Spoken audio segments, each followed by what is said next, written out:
I might be falling deep. I might be falling deep. I might be falling deep. I might be falling deep. Tell me now what you need. I'll be there if you can. Whenever leave my life, I might be falling deep. I might be falling deep. I might be falling deep.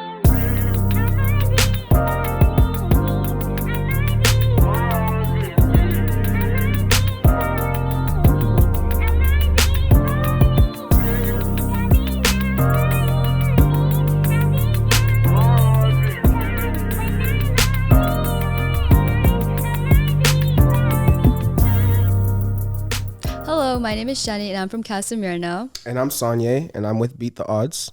On the boards, we have Nick, who is also from BTO. What's up? How y'all doing? I'm doing so, brother. How you doing? I'm chilling. Okay. Yeah, it's a lovely day. And today, our special guest is LaShae. She was a former Casimiro pair leader, and she's a current college student. Hey. What's up? Welcome to the show. It's so nice to have you. Thank you. It's great to be here. Okay, so let's get started with the show. The hot topic of the day is, Nick. So yeah, today's hot topic of the day is promiscuity. Do y'all know what that is?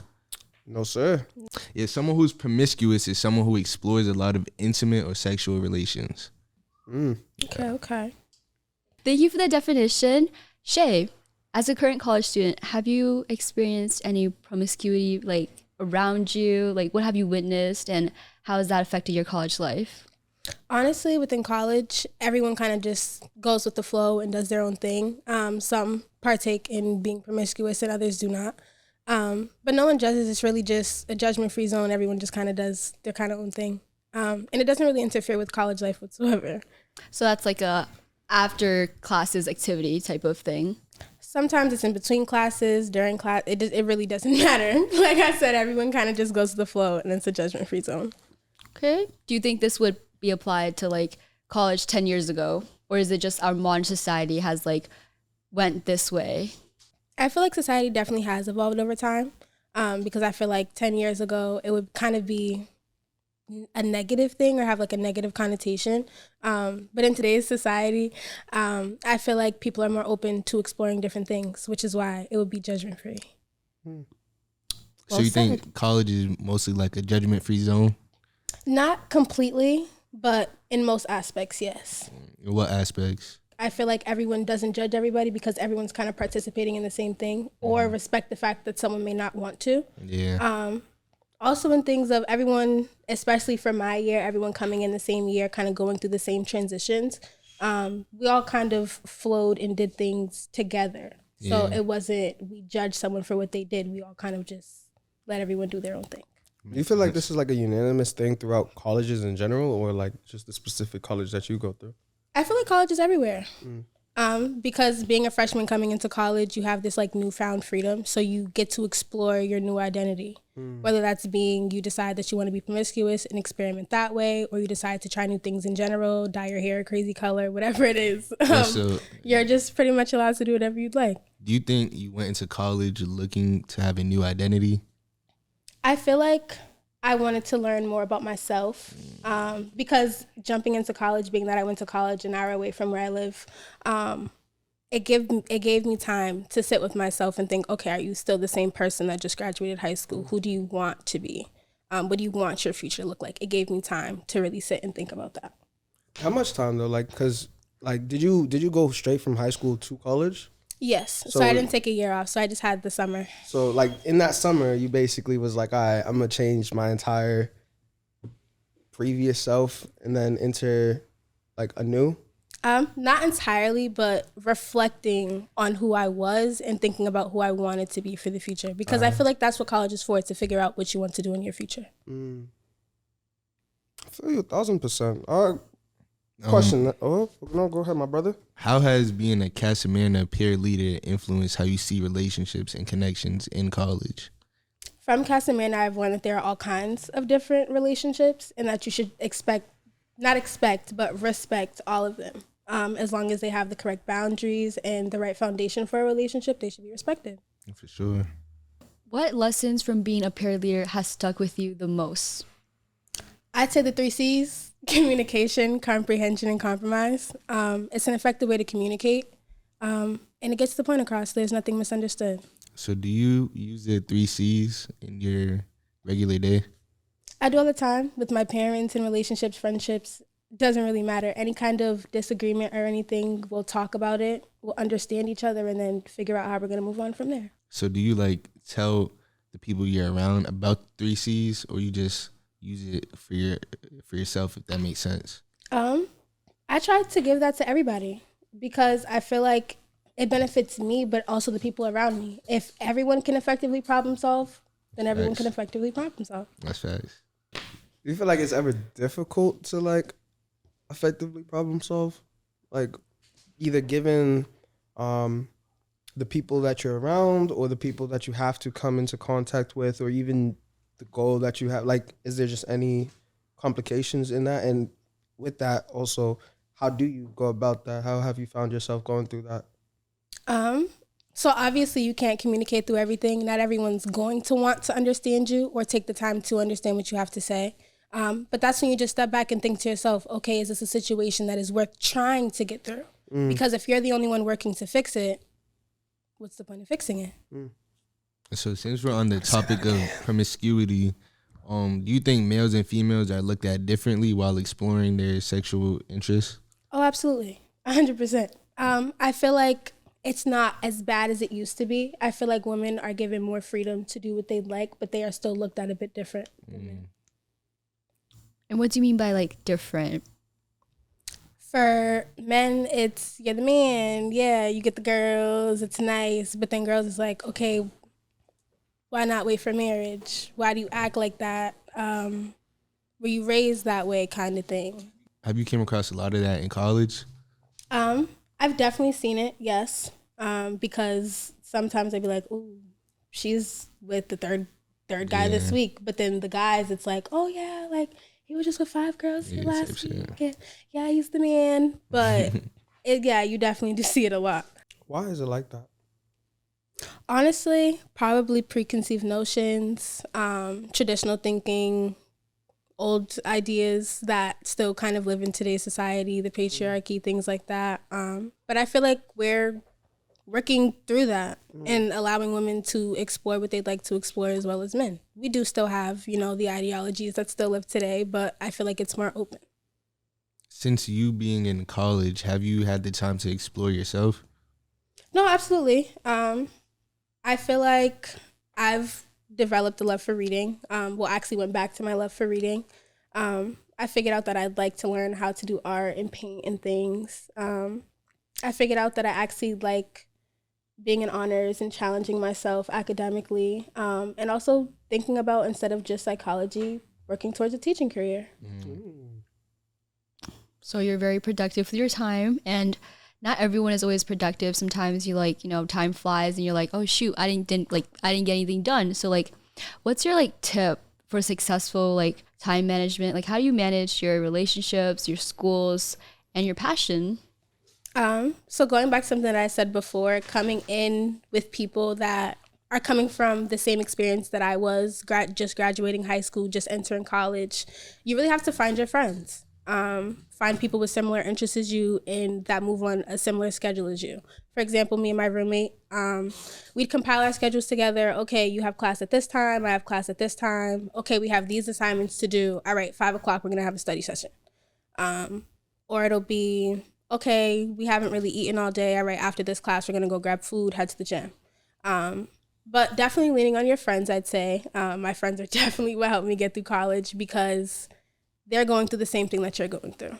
So talking to them, but also working on your time management. The balance, you have to create it and you have to maintain it. It doesn't come to you. Talking about exploring friendships, do you step outside your comfort zones and reach out to people that you wouldn't necessarily have reached out to based on their personality, in high school, but now you're doing it in college? What do you think about that? I feel like I've definitely made a lot of different friends than I thought that I would have. Being in honors, you meet a lot of different people from different walks of life. And it was really interesting connecting with them and getting to know them even outside of classes. Obviously, I met them in classes, but talking to them outside of classes, what are their interests and things like that. Building friendships that way is very good. Do you have relationships with your professors, or is it more you sit in the back of the class? What's your relationship with your professors like? I like to make relationships with my professors simply because, one, it's the people that you know in college, especially, but also just because it helps when it comes to the class. If something crazy happens the next day and you have an assignment due, if you have a better relationship with your professor, you can ask for that extension. They'd understand better. But if you sit in the back of class, never there, don't participate, they're not as willing to help. The more you know people better, the more, opportunities you get. Mm-hmm. Well said. Okay. So of course there's that side of college, the academic side, classes, but there's also like the partying side. Have you found yourself going to any parties, participating in any college activities? Definitely parties. Not all the time, but because of time management, you can't always go out. But here and there, yeah. Definitely the college activities. Sometimes they'll have like fun days in the quads or like little game days. Or even just mini events, just walking through some of the buildings. Have you felt safe partying? So I can't speak for every school, but for mine, when we have campus-wide parties, the building that we have them in, they have full security detail, metal detectors, all of that. So nothing gets in or out.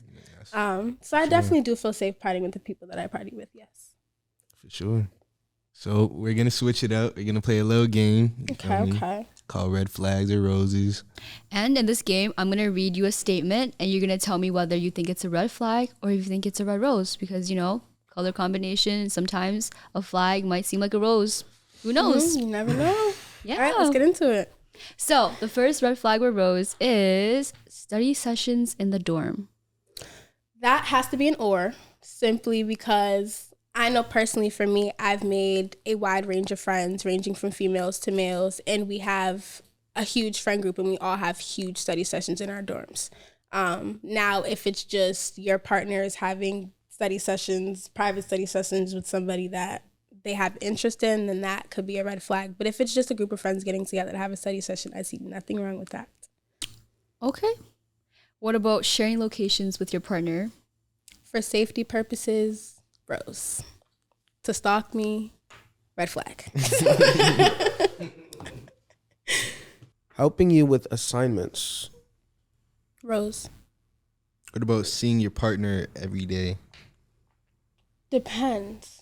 If you are someone that I pass by during my day, so I see you every day, then okay, bro. Not like seeing, like getting we together. make plans every day to see each other. Yeah. I feel like depending on the case, if you go to my school, okay, then that's fine. But if you're taking that hour drive every day, then that's probably unhealthy. Yeah, for sure. Well, what about like FaceTime every day? Okay, I could work with that because FaceTime, we're catching up, having a conversation, or FaceTime, you just sitting on the phone with me while I'm doing my homework. Then I feel like rose. So that is a normal activity. Like people, you're good with nothing happening on the phone. Then they're just there. Yeah. Why? Because I feel like, and this goes back to relationships in college, not everyone's going to go to the same schools. So if you and your partner went to high school together, you guys met in high school, and you guys go to schools hours away from each other, if you want the relationship to survive, you're going to make it work. Whether that's FaceTime calls, sitting on the phone, movie nights over the phone, you're going to make it work. You're going to make it work. What about FaceTiming, but not really talking throughout the FaceTime? That's what I'm talking about. Just keeping this silent FaceTime Like calls. if somebody's like, if it's like where the only thing you see on the screen is the ceiling. For like 4 hours. No, like the phone needs to be propped up. Like I need to see you, but So, like like, we can be doing our own thing. Like I can be sitting doing my homework and you're watching TV. Like that's just- completely but you fine. As long as you see them. Oh yeah, absolutely. And they see you. Because if I'm looking at the ceiling, why are we on the phone? That's what I'm saying. It's called FaceTime. But I feel like eventually, Apple's gonna catch on and they're gonna have something called ceiling time. Watch. Because like I see that a lot. Like it's like that whole I just need your energy, and it's like I get that, but I haven't seen like I'm not. I don't.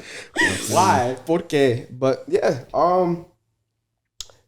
grinding at a party. I like that question. Red flag. Ooh. A couple of them. Throwback. Red flag. Red flags. Red flags, plural. No, just red flag. Okay. No, what if they're throwing it back on their friends? Okay, with friends, then that would be a rose. Wait. No. What do you mean throwing it back Hold on, let's backtrack. But what do you mean throwing it back on a friend? Hold on. It's a band. Same sex friends. So okay, It's fine. wait. So let's throw even further back if that's Okay. possible. So red flag arose, right? If they linking up with the same sex, if they like cheat on you on the same sex, Oh no, red flag every time. it's a red flag. It's a red flag. So Because personally, me, if I'm in a relationship, yes, we can party together and that's fine. But I feel like dancing with other people outside of our relationship is a sign of disrespect. does it have to be like strictly opposite sex? Does it have to like what's the criteria? Okay, here? let's just scratch that previous comment. The same sex comment doesn't matter because everyone from different walks of life, and that is a-okay. You like what you like. However, if I'm in a relationship with you and we go to a party together and you decide to dance with Sally, Damn, Sally. we're not in a relationship.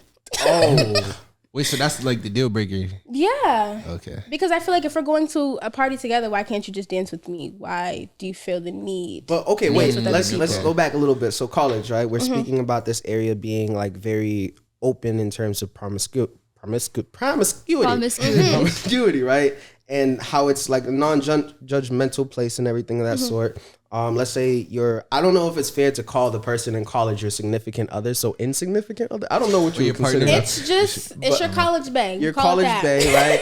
And y'all both kind of like understand where you guys are at in terms of this, ecosystem, right? So with that understanding, does that help to alleviate the conflicts that might kind of come about if they were like, because if somebody was to say, like, I love you and all that, but I want to, we had a party, we're socializing in college ways, would that still kind of like, I guess my question is like, I feel like it depends on the boundaries of the situation because sometimes in college you have different kinds of relationships because people decide to do different things. Some people decide, all right, you're the person that I'm talking to. Nobody else knows that, but we know what's going on. But like, I'm single.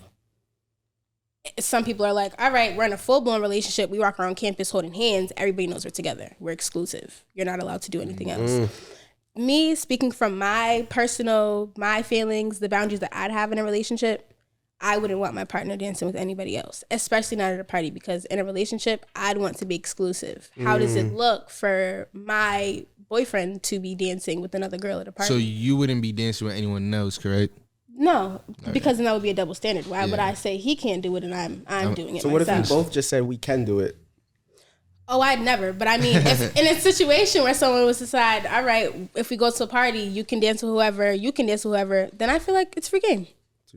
I feel like we need to we're in a serious need of a glossary of relationships. We need one. Oh no, that'd be a huge book. Yeah. So let's just, but no, that would be a very good Like, idea. what does exclusive mean? Oh, well, let's look it up in the dictionary. Yeah.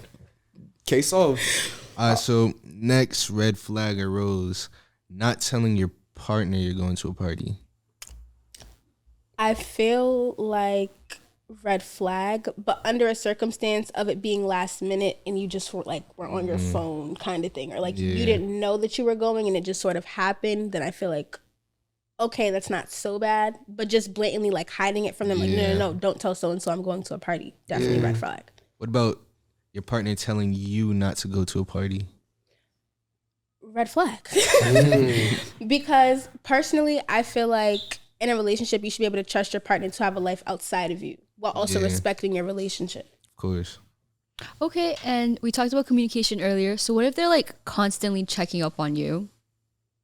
Constantly like worried about me, like something just happened and they're just trying to make sure I'm good on a day-to-day, or like this is just regular daily life. They're constantly on my phone. A little bit of both.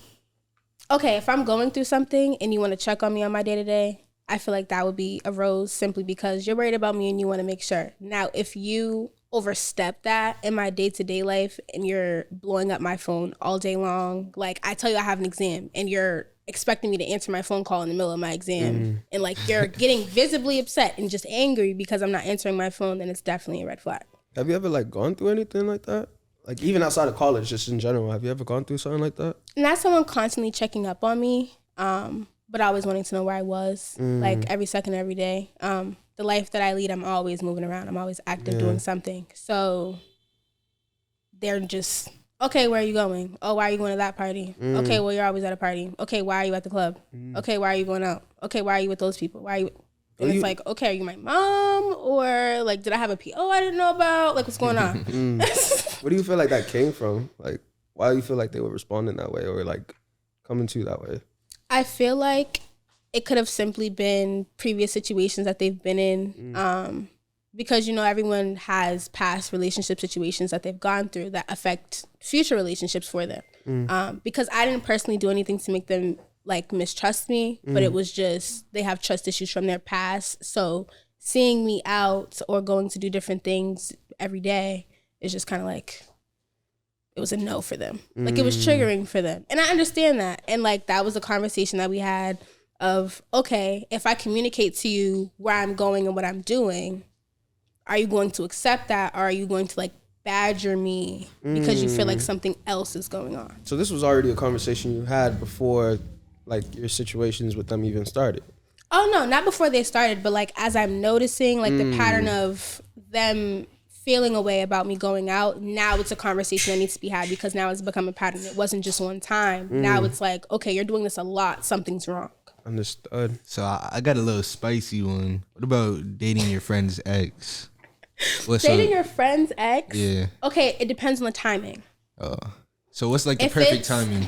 If it's you were not friends with them when they were with that person, Yeah. and then you become friends with them when they're no longer together, but like you didn't know about that relationship because you weren't friends with them when they were together, I feel like you still need to have that conversation with your friend because now you guys are current friends. So that's going to be a current issue in the friendship. But if you guys were friends and you watched your friend in that relationship, oh my God, you guys are so cute, and they break up, and no, red flag. What? Absolutely not. But I feel like in certain cases, some friends can genuinely sit and have a conversation and be like, hey, listen, this was an accident. It wasn't meant to happen this way, but I have feelings for someone you used to go with. Then they can sit and have that conversation. Personally, me, I'm not allowing it simply because if you're my friend and you watched me in that relationship, how am I supposed to watch you be happy with someone I used to be happy with? Damn. Yeah, for sure. If I can't have them, no one can. No, anybody else can, just not my friends. Oh, Anybody else, but like if I hold you near and dear to my heart, because I take friendships very seriously. So I would never do that to one of my friends. If I watched my friend in a relationship, no, I'm not even going to want to be friends with their exes. Simply because that's a boundary I'm just not willing to cross. Because if it was me, You said not even I'd feel away. friends? Like I wouldn't be friends with their exes unless it's like I was friends with their ex before that was even like they ever had a relationship. If I was friends with your boyfriend before he was your boyfriend and then he becomes your ex, I'm not cutting him off simply because you don't mess with him anymore. You took it upon yourself to get into that relationship. He was my friend before that. So if you developed a friendship with them, like a genuine friendship with them while they were dating, and then your friend decides, nah, this ain't working for us, but you say, all right, fudge that friendship because y'all broke up. Honestly, for me, in my friendships, any one of my friends that gets into a relationship, I don't make it a point to become besties with the person you're in a relationship with, simply because that's your person. Yes, I'm introduced to them. Okay, this is who my friend's going with. I get to analyze, okay, am I feeling the vibe? Is he cool? Is he or she cool? Okay, they're cool. All right, I'm cool. But I'm not gonna, oh, hey, so-and-so, like outside of me and Like my they're complete friend, strangers? me and their companion will never have friendship. I feel like that's so interesting because I feel like, and that just limits the amount of friendships you could really have in this world. no, that's not true because there's so many people in this world. You want to be friends like, with your... why would you want to be best friends But with your friend's partner? I think the way that like social networks just organically work, like that's where like, yeah, there's 8 billion people in the world. How often are you going to meet every single one of those 8 billion people? That's a Reality very of fair it is you're statement. going to meet the people who are local to you. Reality of it is you're going to be having relationships, whether it be friendships, actual relationships, or whatever the case may be, with the people who are immediately close to you. And 9 times out of 10, you will. Yeah, you'll run feel- into, okay, I get feel what me? you mean. Because even in and Boston, we do it all the especially in time. Boston, because Boston is such a small city that it's like you can't go. I take the 28. I see 9 people every single day that I've seen from my daycare to my elementary, middle school to my.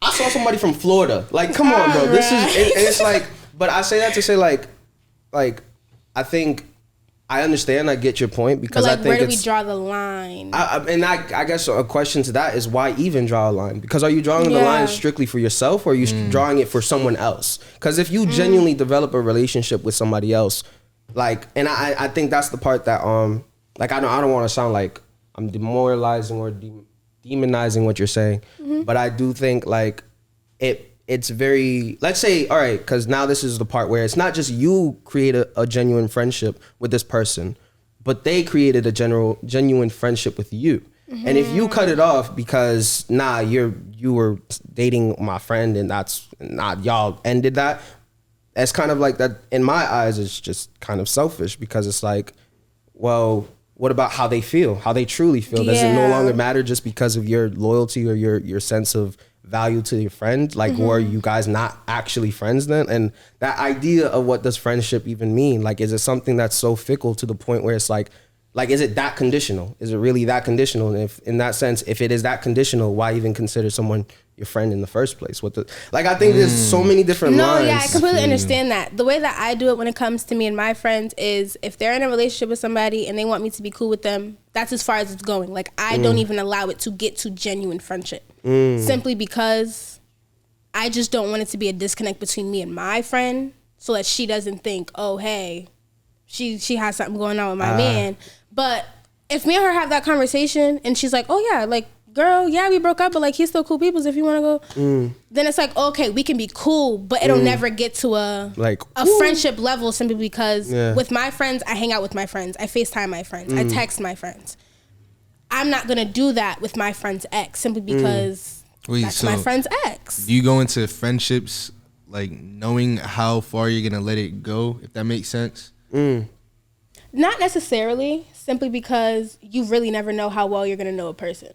I can't look at a person and be like, oh yeah, we're going to be besties. But I can't look at them and also be like, oh yeah, we're only going to be friends for like 2 days. You really never know where it's going to go. You just let it go with the flow. And people change.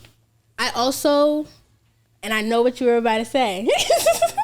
You were about to ask me, okay, so if that's that, then how do you stop the friendship with your friend's part? I'll explain. Ooh. I will draw a line.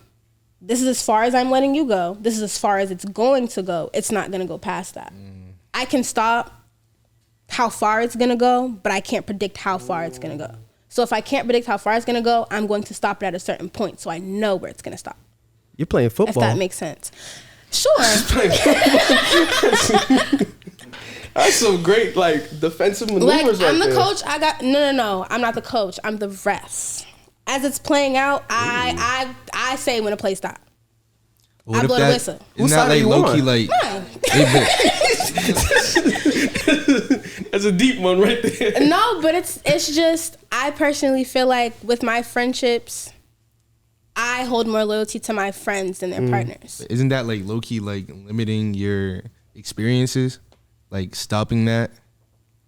It probably is, and I completely understand that. But I feel like it also allows my other friendships to prosper and grow. Because now let's just say I decide to be friends with my friend's ex. She's not feeling it. How you know that?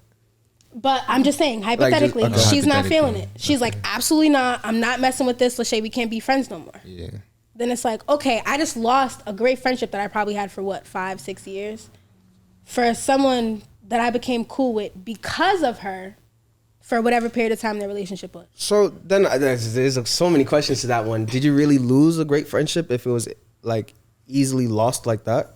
But I don't feel like it was easily, because this could be something that she thought about for a long time, like conflicting with herself. Okay, this is one of my best friends, but she just disrespected me so greatly. And she probably feels like it was disrespectful. Is Hypothetically, that it's really possible. disrespectful? To some people, yes. But I think, and that's, I see, because I think that's the part of like the value that I think is, it's just interesting. I don't want to say it like as if it's a bad or good thing. I just find it very interesting if it's like a matter, it's kind of like you're allowing your insecurity to get in the way of the way that you perceive other people. And not only the way you perceive other people, but also the way that other people should perceive those people that you are looking at. So it's like, that's where it's like, is that really fair? Like, could I really call myself a true friend if I wasn't to allow you to truly explore what you want to explore? Like, whether it be like, damn, I'm gonna have to see you happy with my ex all of the time. I'm gonna see you happy, right? Like, No, but yeah, like- so I completely understand what you mean, but I also feel like it comes back to boundaries. Some people will allow it and some people won't. It really just depends. Now, if you're someone that's like, okay, well, I want to be cool with my friend's exes. If my friend wants to cut me off because of that, I'm okay with cutting off my friend. I'll just go make new friends, kind of thing. You also have that boundary yourself. Your friend has that boundary, but so do you. If you decide that you personally would like to make the friendships with the people that you want, regardless of the relationships that they have with the people that you're around, then you have that boundary. Me personally, I'm not allowing friendships that I don't know where they're going to affect friendships that I've already had established. But do you ever know where a friendship's really going? Yes, but no. Because I not where it's going, potential for where a relationship could go. Because if you talk and vibe with somebody enough, you learn enough about them to decide, okay, is this someone that could be in my life long term? Or is this just like okay, for the moment, you're cool? Because then you have to think within yourself, are you the type of like, you really have to bring it down to, is this somebody that I would want my name attached to? Because if not, then it's like, why would I sacrifice a friendship that I already have established? Their name's already attached to me and I'm okay with that. Versus a friendship I don't know too much about. Does time equal loyalty? No, not at all. Not even close. I'm sorry. I said it kind of contradicts what you said about how long you've known your friend and you messing with the ex. I don't know. I get what you're not. I don't know how to I know word what you're it. talking about. So I wasn't talking about loyalty in that sense, because you're going back to when I said I'm not letting go of a friendship that I had for 5-6 years over a friend that I just met for whatever time that they were in a relationship with. I know what you're talking about. Not loyalty, but a 5-6 year friendship I've just built and I love and I'm still nurturing, versus a friendship that hasn't really started. Why would I sacrifice a relationship that I already have established for a relationship I don't even know where it's gonna go? So, I don't even know if you're someone I want my name attached to. If you don't, never mind. Are you giving up? Let me find the words. Are you going to let go of what you know for potential? I don't think it's really letting go though. Yeah. High risk, high reward. That's investment. Yeah, like you invest every single. That's investment in every single No, sense I'm of the kidding. word. Don't do that. Like, No. I look. I'll say this right. Like, I won't say anything actually. No, say but like anything. I feel like for something, it sounds very simple, but it's not. Yeah, it's it's very not. complex because again, everyone has different boundaries. But Yes. why would I? And this is just me comparing how my friendships are, just because I hold them so dearly to me. I'd be dropping a diamond for a piece of coal I found on the floor. I don't even know. How do you know that you. piece of That's coal? the part, because But you can look, turn that coal into I don't- diamond. That's I don't the part. know you. But how do you know the coal is not really diamond? In the dust, in the rough. Okay, and what if it's just? But you You'll don't know. never know Paint unless it you black. invest. But that's something the that you're point. also alluding to though, as well, is like there's an insecurity either way. Like you don't know the stability of that 5-6 year like relationship, especially if you have to consider it something to still be in the process of nurturing. So then what is the exact difference other than time? And if time doesn't equate to loyalty, then what is the exact difference between a relationship you've had for 5 years versus one that's newly developing? The effort and energy you put in it. Because I've had friends that I've known for years, but I can say we're not as close friends as someone that I met in school a couple months ago. I've made great friends in college that I would consider more friends to me than people that I've grown up with since elementary school. But that's the time and energy that you put forth to it. Also the time in your life that you've met them. You become a changed person. There are friends that you outgrow. There are friends that you grow into. It could just be a simple, the person that I met in elementary school, the person that I was then became friends with you, but the person I am now, am I still friends with you? Like it's always updating in a sense. Yeah. So that's why you're constantly nurturing friendships, because not only just you, but your friend is also changing. So with you saying that, say there's a friend that you had 5 years ago.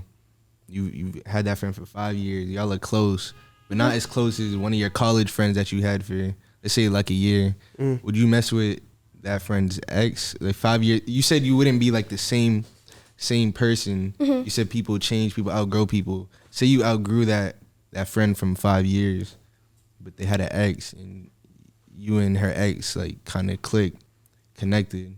Would you? For me, the respect still stands. Even if I outgrow the friendship, the respect and the love that I have for you will stay. Simply because I'm not throwing that away. Even though I can speak from experience. For example, I not distanced myself from a friend, but we kind of outgrew each other when I went off to college. The boyfriend she had years ago, well, her ex now, the respect is still there. You're off limits to me. Because when I was friends with you, that's the type of energy that I kept with you. I'm still going to keep the same respect and love that I have for you. It's just the friendship isn't there anymore. I feel like the boundaries is a very you keep the boundaries complex thing there. Like because then if you apply it to me, let's say when me and her were friends, I had people that I messed with. I would look at her a little different if she popped up with someone that I was messing with, just because the boundary we have between each other is that we don't do that to each other. But it's also like, when did you guys start to click like that? Because if that ex is like in a relationship with your best friend for, say, like they're spending time together, they're not spending time with you. So like, when did you start having feelings for them? And then it gets tricky because then it's like, so were you not loyal to your friend during that time? Like, how did you fall in love with their partner? Like, which is what brings me back to me being the ref. I will blow the whistle before it ever gets there. And what about love at first sight? Cute, but love at first sight. back into reality. Go ahead. You don't believe in love at first sight? No, it could be. Just not me personally. It's just shouldn't happen around me. Look at somebody and be like, "Oh my gosh, you're gonna be my husband." It's not gonna happen. I might look at you and it's initial attraction, but not love. It can't even be love at first sight though, because the first love, they're in a relationship already. Exactly. You're first at second sight. Me, I feel like if my friend is coming with her significant other to come to me and she's, oh, this is so and so and I look at them as a friend, I'm not even looking at you with the eyes of, are you attractive? It's are you good enough for my friend? Look, it doesn't have to be like that. Look, it doesn't have to be like that. So look, say for instance, like you said, your friend is bring you to introduce her to her boyfriend. You go, you meet them, and y'all just handshake, but it's not. It doesn't feel like a regular handshake. What do you mean? It's just like What does a non-regular handshake feel like? You don't. It's not mine. You don't need to go in it with the intention of finding that person attractive or the intention of feeling some way. But you can't control if you do or you don't. Okay, so, and I can speak from experience again. I've been in situations like that where my friend will, oh, hey, this is my boyfriend so-and-so. It's not a, oh, I like you. It's a, okay, you're handsome, you're good looking. There's an attraction there. You're attractive. I'm not attracted to you, but you're attractive. I don't even mean just like, not even just looks, not even just like just vibe, energy. Kind of okay. So then again, I'm the ref. I blow the whistle. If me and my friend have that boundary established of, hey, we don't mess with each other's exes and don't go after the people that I'm messing with, that's up to me to blow the whistle. Listen, I feel like I'm about to cross a boundary that we already have set up. I'm going to let my friend know that, communicate that to her. Listen, this is how I'm feeling.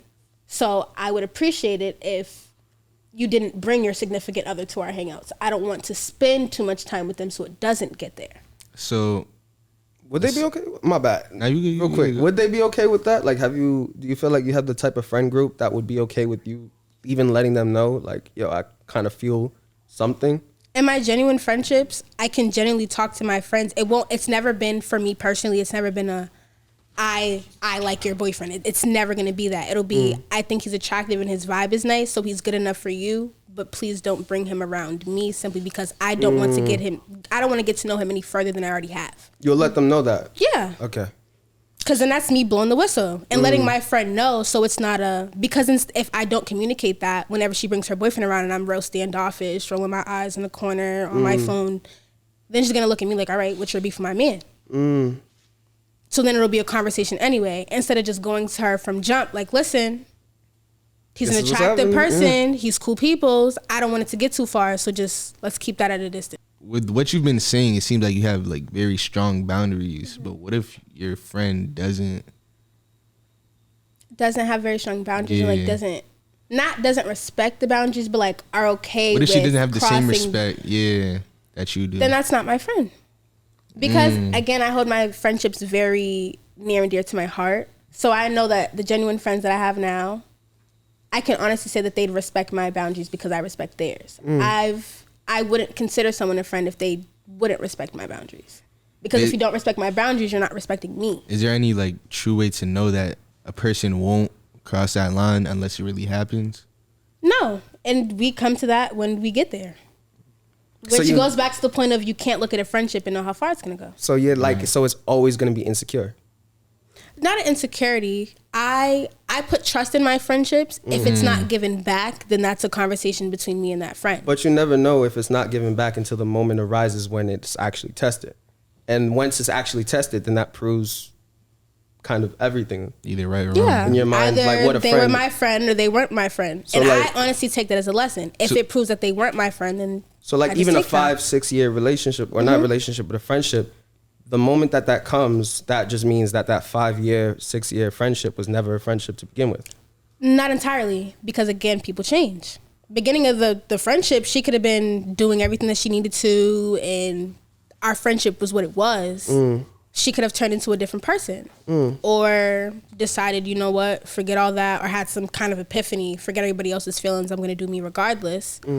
And when we get there, then that's going back to what I said before, maybe the friendship just needs a distance. If you don't know your friend's true intentions, or if you don't know their loyalty on their side, why stop yourself from the potential of finding a better friend, if that makes sense?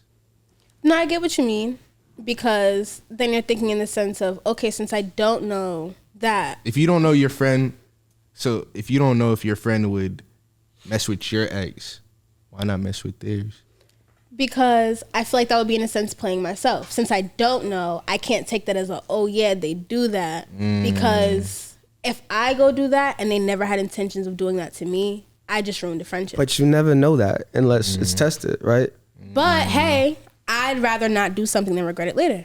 You know what else we don't know? There's so much on that.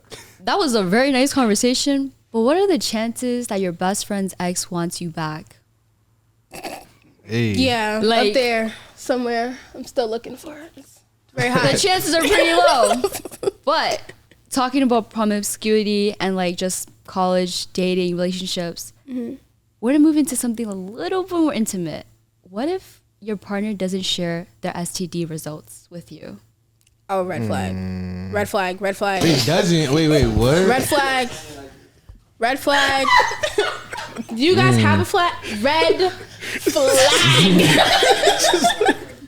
Because one, I feel like thank you. I feel like growing up, becoming the adults that we are becoming, or the young adults, depending on what your age is, you should feel comfortable sharing that, regardless of what the results are. Social Because it responsibility, happens. bro. It's life. Things happen, but you should feel comfortable enough to share that. Because if you don't, then it becomes an issue where now they could potentially go give that to somebody else. Right, it's like an individual issue becomes like a group Yeah, issue. because now imagine on a college campus, everyone's exploring different things and doing what they'd like to do. If one person catches something but doesn't share that with the next person, now the entire class, for some reason, The entire class? not the entire class, but speaking in general, just if everyone was to participate in the promiscuous activity, everyone would eventually Yes. catch, and then everyone's confused, like, okay.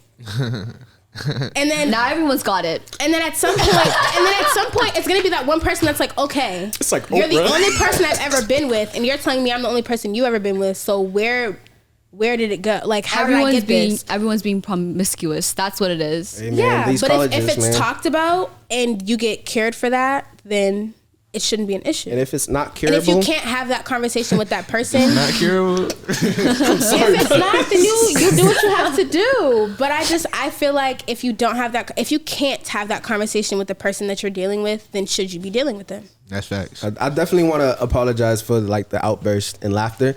But at the same exact time, I think it is very important that we discuss that, because like if we acknowledge that college ecosystems are naturally like promiscuous in that sense. Or at least it gives an environment for promiscuity to kind of be to thrive.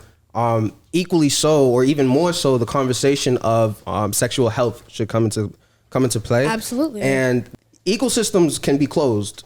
And remember how we talking about your social network. Things could spread very quickly. Yeah. Very, very quickly. And especially in an environment that allows for that spread to kind of not just exist, but thrive. Even more so the reason why conversations like that should be had, not just because I think one thing we should do as not just like college students, but just within our generation is openly have those conversations. Yeah. Openly like invite that dialogue to be placed and to be held, and really take away the stigma. Because I think at this point right now, like the stigma was inherited. It's not really ours. And it's kind of our role to destigmatize the realities of sexual health and sexual situations that happen like that. Because otherwise, it's just going to continue to it's gonna reproduce just do what it do. and just expound into something where it's like, because I think we have a problem where things aren't a problem until it's an epidemic. And there's no need for that, especially with the technology, the communication systems, the way that we just talk amongst each other, and the way that society is shaping itself nowadays. It should be that simple to have this conversation without it having to be a taboo subject. Yes, which is why I gotta apologize for laughing. Sometimes you just gotta get the giggles out. It's okay. So that was a great place to end off. I'm like very happy that we had an open discussion and we ended on like a subject that society would consider taboo. But like the fact that we're discussing it right now disproves that, and it just shows how the generation is like advancing towards a better place. So thank you, Nick, thank you, Shay, and thank you, Sanye. Thank you for that conversation. And so the last train of thought, or like a statement that we had, or a question would be, our podcast aims to teach people how to have healthy relationships. So in your opinion, what does a healthy relationship look like to you?